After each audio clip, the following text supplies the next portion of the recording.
মাত্র ১৪ বছর বয়সে ইতিহাস গড়ে আইপিএলে অভিষেক হয়েছিল ভারতের বৈভব সূর্যবংশীর। রাজস্থান রয়্যালসের হয়ে অভিষেকে নিজের ঝলক দেখিয়েছিলেন ক্রিকেট প্রেমীদের। বিশাল এক ছক্কা হাঁকিয়ে সেই ম্যাচে রাঙিয়েছিলেন নিজেকে। তবে এবার নিজেকে তুলে ধরলেন আরও ভিন্নভাবে।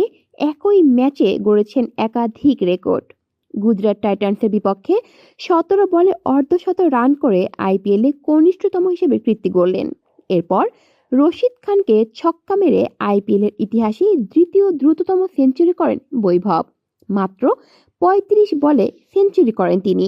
আইপিএলে বৈভবের চেয়ে কম বলে সেঞ্চুরি আছে শুধু ক্রিস গেইলের, যিনি ২০১৩ সালে পুনে অরিয়েন্সের বিপক্ষে ৩০ বলে সেঞ্চুরি করেছিলেন। এছাড়াও স্বীকৃত টি-২০ ক্রিকেট ইতিহাসে সবচেয়ে কম বয়সী ব্যাটার হিসেবে সেঞ্চুরি রেকর্ড করেছেন বৈভব।